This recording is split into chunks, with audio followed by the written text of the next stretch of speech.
Salut à tous et toutes les amis. Aujourd'hui, je suis plutôt excité parce qu'on va faire la sûrement dernière vidéo. Il y aura peut-être une petite vidéo sur la barre évolutive, mais ça, c'est même pas sûr. Mais en tout cas, sûrement la dernière vidéo sur le lit de ma fille. On va faire les assemblages, on va poncer au grain fin, on va protéger le bois. J'ai trouvé ce que je voulais utiliser pour protéger mon bois.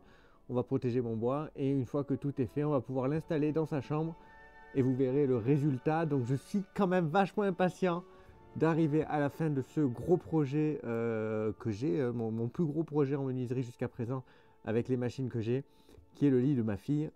Donc c'est parti, on va commencer à mettre la petite quincaillerie pour assembler notre lit. Pour l'assemblage, je vais principalement utiliser ce petit kit de Wallcraft, donc avec les mèches qui ont des systèmes de butée que l'on peut régler pour les profondeurs. Donc on va avoir ces petits taquets en bois juste pour pouvoir aligner l'assemblage avant de le visser. Ce qui est sympa dans ce petit kit, c'est ces petits trucs en métal ici. Donc ça permet de les mettre dans les trous qu'on a fait. Et de l'autre côté, il y a une petite pointe. Donc quand on appuie un peu sur le bois en face, on appuie le milieu de notre trou pour pouvoir faire l'autre trou de l'autre côté. Donc ça, c'est assez pratique. Et ensuite, pour l'assemblage, je vais utiliser ce genre de système, donc avec un pas de vis qui permet de le visser dans le bois et donc ensuite de visser un boulon à l'intérieur. Donc ça aussi c'est vachement pratique. Je vous mettrai de toute façon que ce soit ça ou le kit Wallcraft dans la description si jamais. Au niveau des boulons que je vais utiliser, on est là-dessus. Je voulais trouver des boulons noirs mais j'ai pas trouvé. Donc c'est pas grave, on est là-dessus avec des têtes que je vais pouvoir rentrer. Parce qu'en gros, soit c'était des têtes en relief, mais par contre la vis et le boulon était noir. Soit si je le prenais pas noir, je faisais en sorte de pouvoir entrer dans le bois fraisé ma petite tête de boulon. Et du coup on est sur du 6 et 40 de long. Donc je me prends pas trop la tête. Au niveau des taquets, j'utilise les plus fins comme ça pour prendre le moins de place possible sur le bois et donc de moins fragiliser le bois. Et derrière, du coup, on a ces gros systèmes de pas de vis qui vous acceptent donc les boulons de 6 qui prennent beaucoup plus de place. Mais mes têtes de lit sont assez fins pour le coup. Du coup, il va être très enfoncé là-dedans et il va dépasser juste un tout petit peu. Comme je vous l'ai dit, c'est juste histoire de pouvoir l'aligner. Et après, de toute façon, c'est la vis qui va tout tenir. Et alors, hop. Il n'y a pas besoin particulièrement de mesurer, étant donné que derrière, c'est nos petits systèmes en métaux qui vont nous permettre de connaître l'emplacement exact. Donc là, l'embout que je mets accepte du 6 de boulon. Donc, je perce en 8 pour le pas de vis. Donc là, vous pouvez voir qu'il y a un petit marquage, il y a une petite lettre que je remettrai ensuite sur la tête de lit qui permet en fait tout simplement de savoir qui va où. Je mets donc mes petits embouts en métaux. Le petit, le gros. Et là, le but du jeu, c'est de relever notre bois. Là, on n'appuie pas, soit des deux côtés. Une fois qu'on est bon, on applique une pression. Maintenant que c'est marqué, chose que l'on peut faire, c'est donc, vous voyez, il y a un pas de vis clé, hop, qui se met ici. Et donc visser notre bois en faisant attention que ça ne craque pas le bois. Parce qu'en plus, moi, j'ai ces deux planches qui sont collées pile au milieu. Et pour ce qui est du second trou, donc qui lui est transperçant, on met une cale derrière pour éviter les éclats. Et j'essaye de ne pas vraiment le transpercer. Hop. J'essaie d'avoir le trou de l'autre côté. Du coup, j'ai juste le petit trou qui dépasse. Ça me permet de l'autre côté de le refaire sans avoir d'éclat.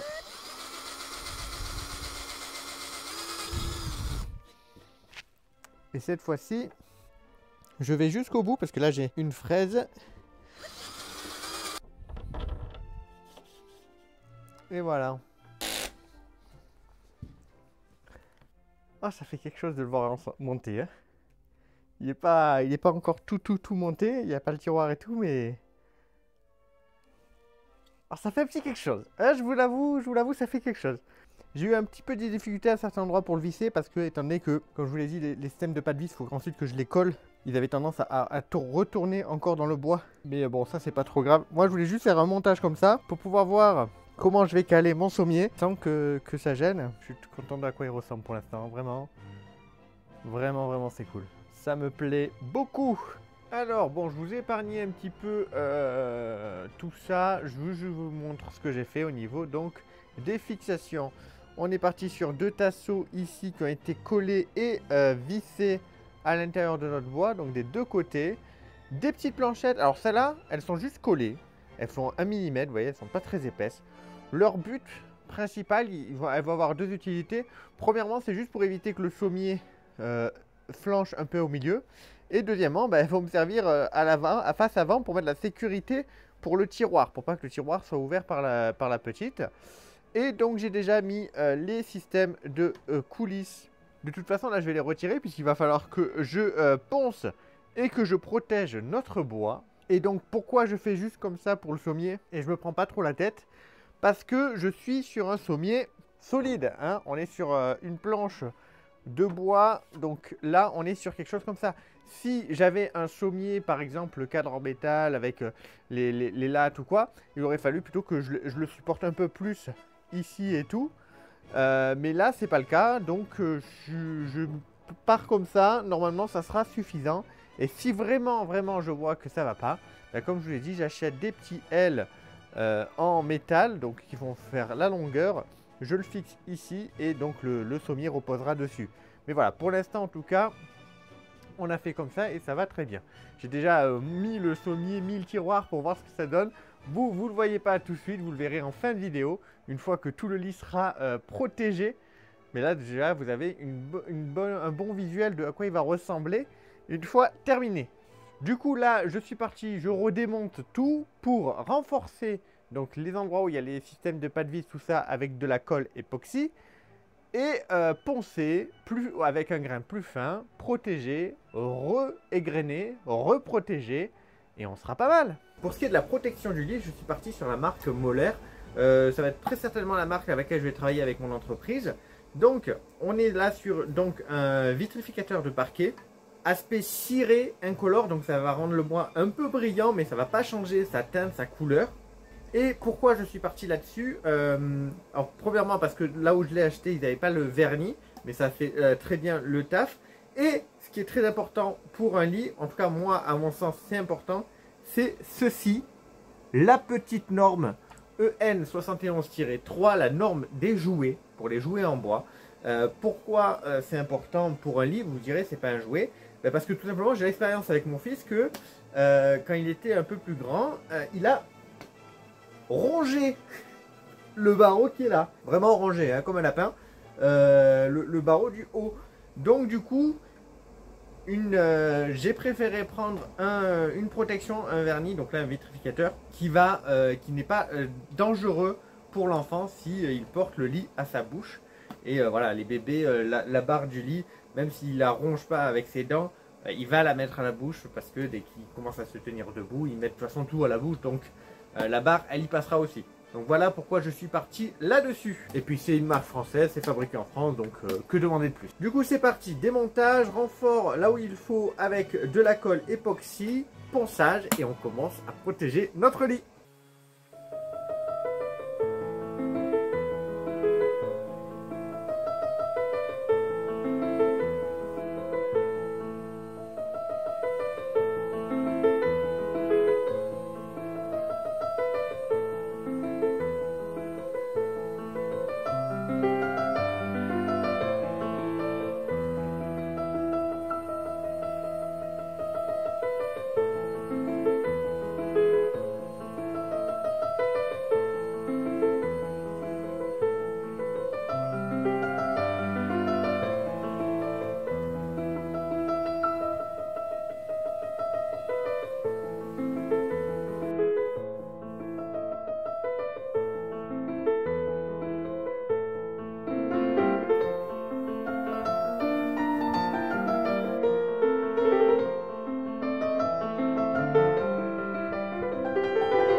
Et voilà, les amis, là ça va faire 2 mois à peu près que la petite a le lit.